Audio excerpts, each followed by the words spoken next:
Bismillahirrahmanirrahim.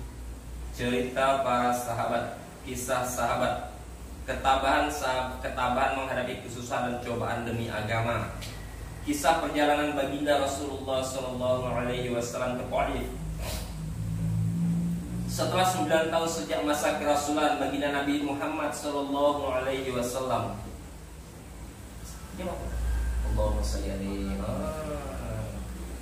Baginda Nabi Muhammad SAW telah berusaha menyampaikan ajaran Islam dan mengusahakan hidayah serta perbaikan kaumnya di Mekah.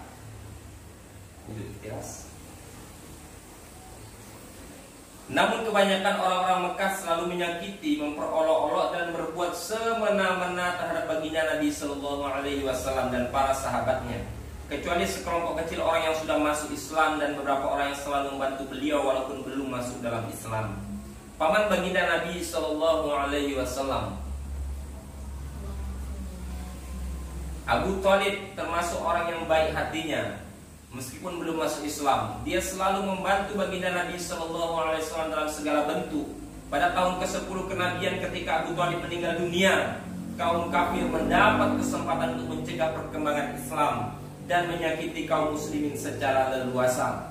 Baginda Rasulullah SAW pun pergi ke Taif yang didiami kabilah Saqif yang berjumlah besar dengan harapan apabila kabilah tersebut masuk Islam, kaum muslimin akan terbebas dari berbagai penderitaan dan Taif akan menjadi fondasi penyebaran agama. Setibanya di Taif, baginda Nabi SAW langsung menemui 3 orang yang ditokohkan. Beliau berbicara dengan mereka, mengajak mereka kepada agama Allah Subhanahu wa Ta'ala. Subhanahu wa Ta'ala. Sama menjawab Subhanahu wa Ta'ala. Beliau berbicara dengan mereka, mengajak mereka kepada agama Allah Subhanahu wa Ta'ala dan agar mereka mau membantu baginda Rasulullah sallallahu alaihi wasallam. Akan tetapi mereka bukan yang menerima atau paling tidak berlaku sopan kepada tamu yang baru datang sebagaimana adat bangsa Arab yang terkenal dengan memuliakan tamu. Bahkan mereka tanpa basa-basi menyambut Rasulullah SAW dengan sikap dan akhlak yang sangat buruk. Bahkan mereka pun tidak rela baginda Rasulullah SAW tinggal di situ. Padahal orang yang dianggap sebagai tokoh seharusnya berbicara dengan sopan dan berakhlak yang mulia. Salah seorang di antara mereka berkata, "Oh, kamukah yang diutus oleh Allah sebagai nabi?" Yang kedua berkata, "Apakah Allah tidak menemukan selain kamu yang bisa diutus sebagai rasul?" Kemudian yang ketiga berkata, "Aku tidak mau berbicara dengan kamu, sebab jika kamu memang seorang nabi seperti pengakuanmu, lalu aku menolakmu, tentu aku tidak lepas dari musibah. Jika kamu pembohong, maka aku tidak mau bicara dengan seorang pembohong." Akan tetapi baginda Nabi SAW mempunyai hati yang begitu teguh laksana sebuah batu karang. Beliau tidak berputus asa dan terus berusaha untuk mendekati masyarakat umum. Tetapi tidak seorang pun yang mau mendengarkan Rasulullah SAW. Jangan menerima, bahkan mereka menghardi, "Tinggalkan segera kota kami, pergilah kemana kamu suka." Ketika baginda Nabi SAW tidak dapat mengharapkan mereka dan bersiap-siap untuk kembali, maka mereka menyuruh anak-anak kota Taif untuk membuntuti baginda Rasulullah SAW. Mereka lalu mengganggu Rasulullah, mencaci Rasulullah, dan bahkan melempari baginda Nabi SAW dengan batu sehingga kedua sandal beliau berlumuran darah. Dalam keadaan seperti itulah baginda Nabi SAW meninggalkan Taif. Di tengah perjalanan, tatkala sudah merasa aman dari gangguan anak-anak nakal itu, maka Rasulullah SAW berdoa kepada Allah Subhanahu wa Ta'ala, "Allahumma ilaika asku du'fa quwwati wa qillata hilati wa hawani 'alan nas ya arhamar rahimin. Anta rabbul mustad'afin wa anta rabbi ila man takilluni ila ba'idin yatajahamuni am ila aduwi malaktahu umri illam yakun bika alayya ghadabun fala ubali walakin afiyatuka hiya awsa'uli a'udzu bin nur wajhika alladhi asyrakat la'ud zulumat wa salluha alaihi amrud dunya wal akhirati min an yanzila bi ghadabuka aw yahilla alayya sakhatuka lakal utba hatta tarda wala haula wala quwwata illa bik. Ya Allah, aku adukan kepadamu lemahnya kekuatanku, habisnya upayaku dan kehinaanku dalam pandangan manusia. Wahai yang maha penyayang melebihi sekalian penyayang, Engkaulah Tuhan yang orang-orang yang tertindas, dan Engkaulah Tuhanku, kepada siapakah Engkau serahkan diriku? Kepada orang asing yang akan memandangku dengan muka masam, atau kepada musuh yang Engkau kuasakan kepadanya segala urusanku? Tiada keberatan bagiku asalkan Engkau tidak murka kepadaku. Perlindunganmu sudah cukup bagiku. Aku berlindung kepadamu dengan nur zatmu yang menyinari segala kegelapan, dan dengannya menjadi baik semua urusan dunia dan akhirat. Aku berlindung dari turunnya kemarahanmu kepadaku atau kemurkaanmu kepadaku. Aku sanggup berbuat apa saja hingga Engkau ridha. Tiada daya dan upaya melainkan denganmu. Inilah doa Nabi SAW. Allah Subhanahu wa Ta'ala, penguasa seluruh alam, pun memperhatikan keperkasaan, memperlihatkan keperkasaannya, dan mengutus malaikat Jibril alaihissalam untuk datang memberi salam kepada Rasulullah SAW. Dan malaikat Jibril alaihissalam berkata, Allah Subhanahu wa Ta'ala mendengar ucapanmu dan jawaban kaummu, dan dia mengutus kepadaku malaikat penjaga gunung agar siap melaksanakan apapun perintahmu, wahai Muhammad sallallahu alaihi wasallam. Malaikat penjaga gunung pun datang dan memberi salam kepada baginda Nabi sallallahu alaihi wasallam seraya berkata, apapun yang engkau perintahkan akan kulaksanakan, wahai Muhammad sallallahu alaihi wasallam. Bila engkau suka, akan kubenturkan gunung-gunung yang ada di sekitar kota ini, sehingga siapa saja yang tinggal di antaranya akan hancur binasa. Ataupun hukuman yang engkau inginkan. Maka baginda Rasulullah sallallahu alaihi wasallam yang bersifat penyayang dan mulia menjawab, aku hanya berharap kepada Allah Subhanahu wa Ta'ala, seandainya saat ini mereka tidak menerima Islam, tidak mendapatkan hidayah, semoga kelak di antara keturunan mereka akan lahir orang-orang yang menyembah dan beribadah kepada Allah Subhanahu wa Ta'ala. Masya Allah, betapa rahman rahim Rasulullah sallallahu alaihi wasallam. Faedah, demikian akhlak baginda Nabi sallallahu alaihi wasallam yang mulia ketika mengaku sebagai pengikutnya. Namun ketika sedikit kesulitan atau celaan menimpa diri kita, kita langsung marah, bahkan menuntut balas seumur hidup. Kezaliman dibalas dengan kezaliman, sambil kita terus mengaku sebagai umat baginda Nabi sallallahu alaihi wasallam. Meskipun mengalami penderitaan dan kesusahan yang berat, baginda Nabi SAW tidak berdoa buruk dan tidak menuntut balas. Dan akhirnya asal daripada doa Nabi SAW dan kesabaran daripada Nabi SAW. Masya Allah, hari ini kota Taif dikenal sebagai kota ilmu atau gudangnya ilmu agama, karena banyaknya ulama-ulama dari kota Taif sekarang. Masya Allah. Allahu Akbar. Pentingnya sholat.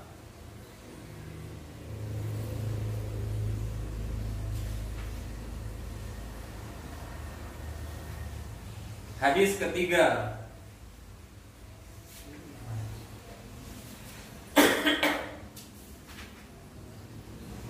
An Abi Utsman radhiyallahu anhu qala kuntu ma'a Salman al-Farisi radhiyallahu anhu tahta syajaratin wa akhadha khusnan minha yabisan wa khazzahu hatta tahatta wa raquhu summa qala ya Aba Utsman ala tas'aluni lima af'alu hadha?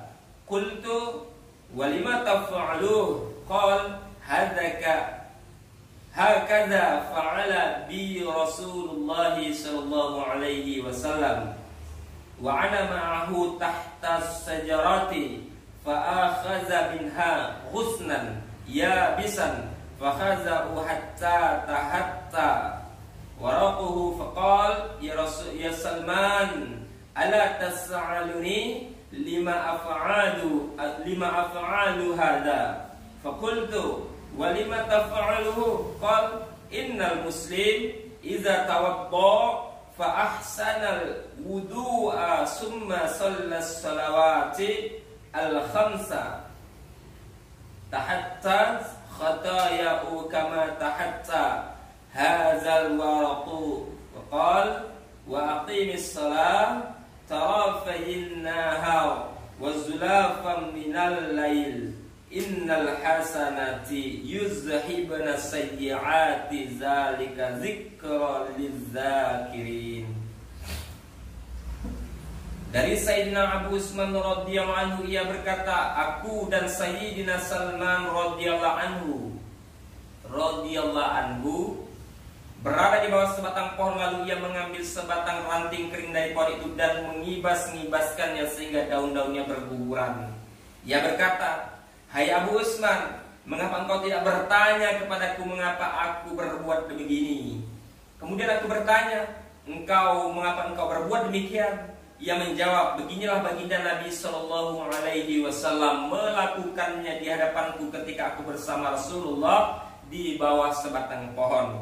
Beliau mengambil ranting kering dan mengibas-ngibaskannya sehingga daun-daunnya berguguran. Lalu beliau bersabda, wahai Salman, mengapa kamu tidak bertanya kepadaku mengapa aku berbuat begini? Aku bertanya mengapa engkau berbuat demikian. Rasulullah Shallallahu Alaihi Wasallam bersabda, sesungguhnya jika seorang muslim berwudu dengan sempurna, selanjutnya mengerjakan sholat 5 waktu, niscaya dosa-dosanya gugur sebagaimana daun-daun ini berguguran. Beliau membacakan satu ayat yang artinya, dan dirikanlah sholat pada kedua tepi siang, pagi dan petang, dan pada sebagian permulaan malam. Sesungguhnya amal kebaikan menghapuskan kejahatan. Itulah nasihat bagi orang-orang yang mau menerima. Hadis riwayat Ahmad, Tabrani dan Nasa'i. Faedah, perbuatan Sayyidina Salman radhiyallahu anhu yang ditunjukkan dalam hadis di atas merupakan contoh kecil kecintaan para sahabat radhiyallahu anhu kepada baginda Nabi sallallahu alaihi wasallam. Siapapun yang mencintai seseorang, ia akan meniru tingkah laku seseorang tersebut. Orang yang telah merasakan manisnya cinta tentu memahami hakikat ini dengan baik. Begitu juga para sahabat radhiyallahu anhu ketika meriwayatkan sabda-sabda Nabi sallallahu alaihi wasallam. Mereka sering menirukan perbuatan beliau seperti ketika beliau menyampaikannya. Hadis-hadis tentang pentingnya sholat dan ampunan dosa bagi yang mengerjakannya tidak terhitung banyaknya, sehingga sulit untuk menyebutkan semuanya di sini. Sebuah hadis ini sudah diriwayatkan hadis-hadis mengenai hal ini. Para ulama membatasi ampunan tersebut hanya untuk dosa-dosa kecil saja. Sebagaimana telah diketahui sebelumnya, padahal dalam beberapa hadis tidak ada pembatasan dosa kecil atau besar, tetapi disebutkan dosanya tanpa ada pembatasannya. Ayah saya, Syekh Maulana Muhammad Yahya rahmatullah alaih, memberikan 2 penjelasan ketika mengajarkan bab ini. Yang pertama, melakukan dosa besar adalah sesuatu yang jauh dari diri seorang muslim. Adanya perbuatan dosa besar kepada dirinya adalah perkara yang sulit terjadi. Seandainya terjadi, jiwa seorang muslim tidak akan merasa tenang sebelum ia bertobat kepada Allah Subhanahu wa ta'ala. Jika seorang telah berbuat dosa besar, maka keislamannya akan menuntutnya untuk benar-benar menyesali perbuatannya. Dan ia tidak akan merasa tenang sebelum ia mensucikan dirinya dengan bertaubat kepada Allah. Adapun dosa-dosa kecil kadangkala tidak begitu diperhatikan dan diperdulikan, sehingga masih menjadi tanggungannya. Dengan sholat dan amal ibadah lainnya, dosa-dosa kecil tersebut akan diampuni oleh Allah Subhanahu wa ta'ala. Yang kedua, seorang yang sholat dengan ikhlas dan menunaikan adab serta sunnah-sunnah dalam sholatnya, berarti ia sudah bertobat. Artinya, maksudnya dianggap bertobat jika dosa ini hanya berhubungan dengan Allah Subhanahu wa taala. Untuk dosa yang berhubungan dengan manusia, ia harus meminta halal atau ia harus menyelesaikan masalah itu dengan orang tersebut sesuai dengan cara syariat Islam. Yang berarti ia sudah bertaubat dan beristighfar berapa kali, sebab di akhir bacaan tahiyat terdapat doa yang berbunyi, Allahumma inni zalamtu nafsi zulman katsiran wa la yaghfiru dzunuba illa anta faghfir li maghfiratan min 'indika warhamni innaka antal ghafurur rahim. Wahai Tuhanku, sesungguhnya aku telah menganiaya diriku dengan aniaya yang banyak. Tiada yang mengampuni dosa-dosa selain Engkau, maka ampunilah aku dan ampunan darimu dan sayangilah aku. Sesungguhnya Engkau yang Maha Pengampun lagi Maha Penyayang.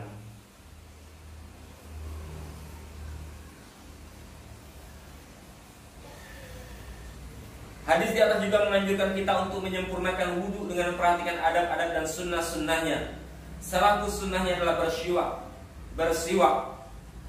Siwak ialah sunnah wudhu yang sering diabaikan. Padahal disebutkan dalam sebuah hadis, barang siapa sholat 2 rakaat dengan bersiwak lebih utama daripada 70 rakaat tanpa bersiwak. Dalam hadis lain dinyatakan, jagalah siwak karena dalam siwak terdapat 10 keutamaan, yaitu yang pertama, membersihkan mulut. Yang kedua, menyebabkan Allah Subhanahu wa taala ridha. Yang ketiga, membuat setan marah. Yang keempat, dicintai Allah Subhanahu wa taala dan para malaikatnya. Yang kelima, menguatkan gusi. Yang keenam, menghilangkan dahak. Yang ketujuh, mewangikan mulut. Yang kedelapan, menghilangkan cairan kuning yang mengganggu pada lambung. Yang kesembilan, memperjelas penglihatan. Dan yang kesepuluh, menghilangkan bau mulut. Serta bersiwak adalah sunnah baginda Rasulullah Sallallahu Alaihi Wasallam. Dari kitab Al-Munabihat karya Ibnu Hajjar Makki.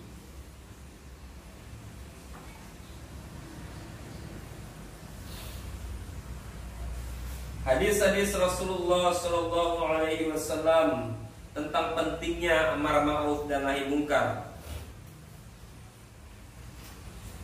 Hadis kedua,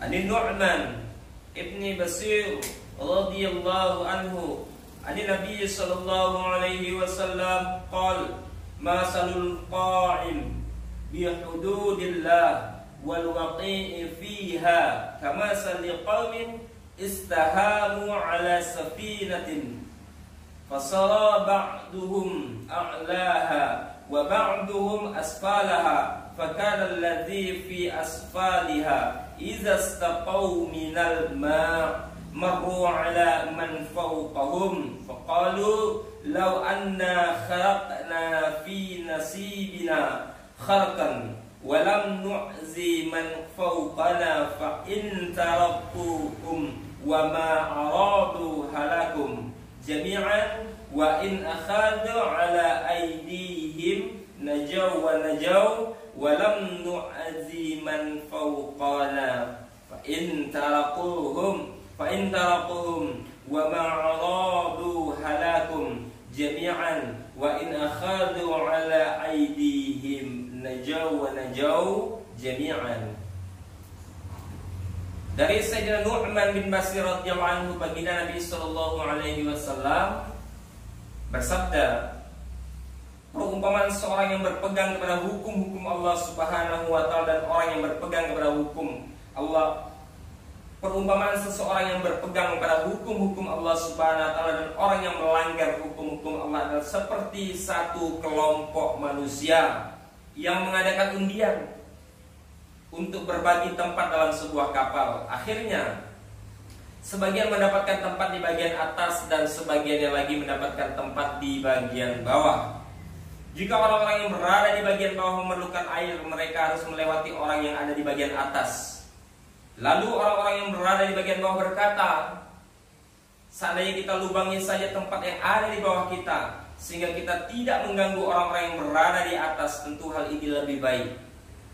Apabila orang-orang yang berada di atas membiarkan dan menuruti keinginan orang-orang yang berada di bagian bawah untuk melobangi kapal, maka semuanya akan celaka.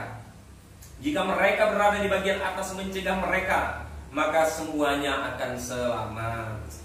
Hadis riwayat Bukhari dan Tirmizi. Penjelasan. Pernah para sahabat radhiyallahu anhu bertanya, "Ya Rasulullah, apakah kami akan dibinasakan meskipun di antara kami ada orang-orang yang soleh dan bertakwa?" Baginda Rasulullah SAW menjawab, "Ya, jika kejahatan telah merajalela." Maka dewasa ini kemerosotan melanda umat Islam dari segala segi. Mereka yang pedulikan Islam banyak yang mengkhawatirkannya lalu berusaha dengan berbagai cara mengobati penyakit ini. Namun sayangnya mereka mengandalkan pendapat mereka masing-masing dan tidak mengindahkan arahan daripada dokter dan penuntun yang sebenarnya yang menyayangi kita, yaitu baginda Rasulullah Sallallahu Alaihi Wasallam, yang telah memberitahukan diagnosa bagi penyakit umat ini dan apa obatnya untuk menyelamatkan umat hanyalah dengan memperbaiki amalan agama mereka. Adakah kezaliman yang melebihi perkara ini? Yaitu ketika sumber penyakit kita anggap sebagai obat penyembuh. Agama yang menjadi penyebab kemajuan umat ini justru tidak diperhatikan lagi. Jangankan para sarjana dan cendekiawan, para ulama pun jarang berpikir ke arah ini. Kalaupun hari ini ada orang yang sakit belum tentu mati, maka sudah bisa dipastikan apa yang akan terjadi besoknya. Masya Allah. Risau keadaan umat ini, banyak yang pakai jilbab.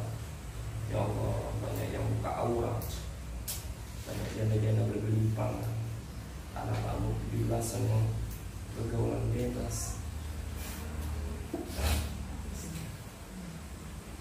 Kitab Fadilah Zikir, keutamaan zikir secara umum, hadis ke-13. An Anas radhiyallahu anhu anna Rasulullah sallallahu alaihi wasallam qala idza maghartum bi riyadil jannah farta'u. Qala wa ma riyadul jannah? Qala hilaquz dzikr. Dari Sayyidina Anas radhiyallahu anhu,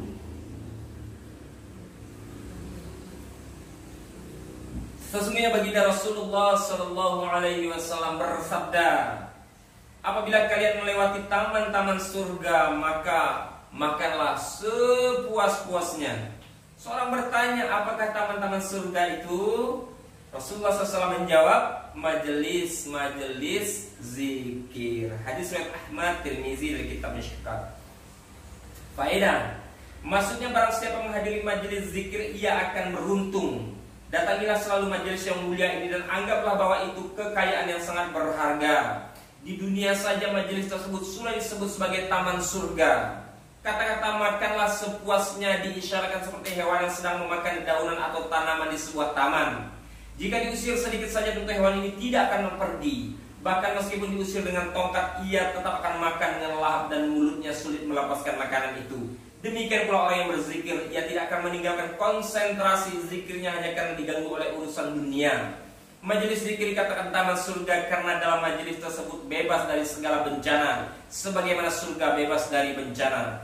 Sebuah hadis menyebutkan bahwa zikir adalah obat bagi hati. Segala penyakit hati seperti takabur, hasad, benci dan sebagainya dapat diobati dengan zikrullah.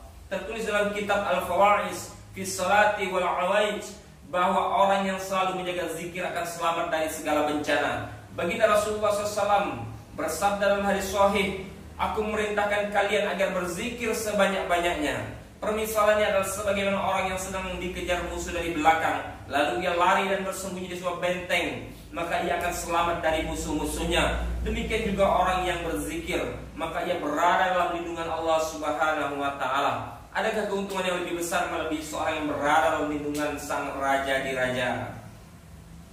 Dengan demikian hati akan menjadi lapang dan akan dipenuhi oleh nur, sehingga hati yang keras akan menjadi lunak. Selain itu masih banyak manfaat zikir, baik zahir maupun batin. Sebagian ulama menulis bahwa manfaatnya hingga 100 macam. Suatu ketika seorang mendatangi Sayyidina Abu Umamah radhiyallahu anhu dan berkata, aku melihat dalam mimpi bahwa engkau memasuki rumah atau keluar darinya pada saat berdiri atau duduk. Para sahabat terus mendoakanmu. Sayyidina Abu Umamah radhiyallahu anhu berkata, jika engkau ingin seperti itu, engkau pun bisa mendapatkannya. Lalu ia membacakan ayat dari Al-Quran surah Al-Azab ayat ke-41. Ya ayyuhalladzina amanu dzkurullaha dzikran katsira. Hai orang-orang yang beriman, berzikirlah dengan menyebut nama Allah dengan zikir yang sebanyak-banyaknya. Ayat tersebut merupakan isyarat bahwa rahmat Allah Subhanahu wa taala dan doa malaikat senantiasa menyertai orang yang sibuk dengan berzikir. Sebanyak engkau berzikir, sebanyak itu engkau disebut oleh Allah Subhanahu wa taala dan para malaikatnya. Masya Allah.